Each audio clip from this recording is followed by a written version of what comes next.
నమస్కారం. ఆధ్యాత్మిక సుధాసాగరం ధర్మ సందేహాలు ప్రత్యేక కార్యక్రమానికి సాదర స్వాగతం. ధర్మో రక్షతి రక్షితః. ధర్మాన్ని రక్షిస్తే ధర్మం మనల్ని రక్షిస్తుంది. దీపం జ్యోతి పరబ్రహ్మ అన్నారు.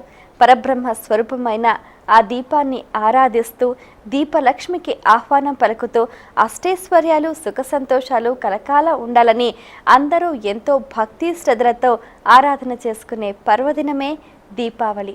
దీపకాంతుల సోయగాలతో పిండి వంటల ఘుమఘుమలతో అందరూ ఎంతో ఉత్సాహంగా జరుపుకునే ఈ దీపావళి పండుగలోని అంతరార్థాన్ని సవివరంగా తెలియజేయడానికి మనతో పాటున్నారు లలిత సహస్రనామ ప్రవచనకర్త, తెలుగు, సంస్కృతం, ఆంగ్ల భాష అనువాదకులు, గ్రంథకర్తలు, మీ అందరికీ సుపరిచితులైన డాక్టర్ మైలవరపు శ్రీనివాసరావు గారు. వారితో మాట్లాడి మరిన్ని విషయాలు వారి మాటలు తెలుసుకుందాం.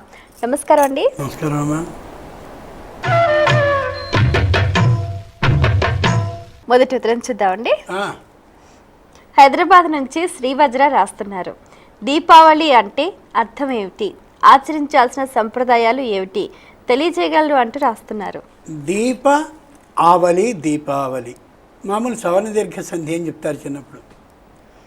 దీపాలు అనగానే హడావిడిగా కొవ్వొత్తులకు తీసుకొచ్చేసి టకటకటకటగా వెలిగించేసి అమ్మయ్య దీపావళి అయిపోయింది, శుభ్రంగా అన్ని గోడల నిండా పెట్టేశాం, ఇంటి నిండా పెట్టేశాం. అది దీపావళి కాదు, కాదు, కాదు. అగ్నిదగ్ధాస్తు ఏ జీవా ఏవా దగ్ధా కులే మమ.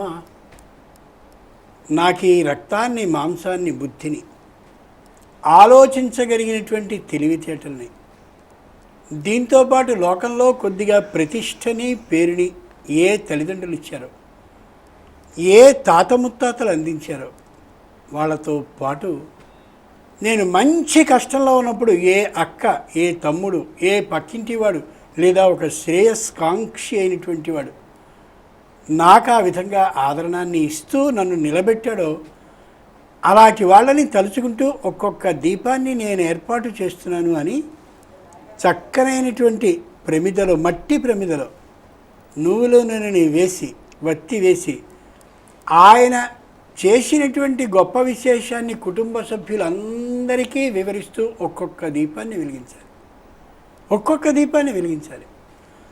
అలా అన్ని దీపాలని వెలిగించిన తర్వాత దీనికి సాక్షి దీపంగా దాన్ని శ్రీ విష్ణు దీపం అంటారు, ఓటు పెట్టాలి.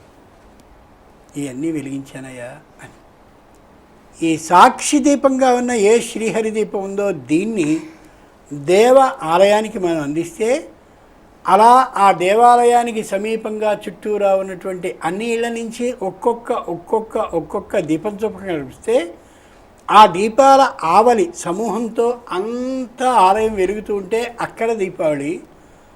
మన ఇంట్లో మనకి ఆనందాన్ని, సౌఖ్యాన్ని ఇచ్చినటువంటి తాత ముత్తాతలు, తల్లిదండ్రులు, ఇంకా ఎవరైనా దురదృష్టవశాత్తు మరణిస్తే వాళ్ళు, మన శ్రేయస్కాంక్షులు, వాళ్ళందరి పేరిట వెలిగేటటువంటి దీప ఆవలి ఏదుందో అది నిజమైన దీపావళి తప్ప అకస్మాత్తుగా వెళ్ళిపోయి కంగారుగా కొవ్వొత్తుల్ని వెలిగించేసి ఒంటిని కాల్చుకుని, చేతిని కాల్చుకుని పెట్టుకునే దీపాలు దీపావళికి సంబంధించిన దీపాలు కావు.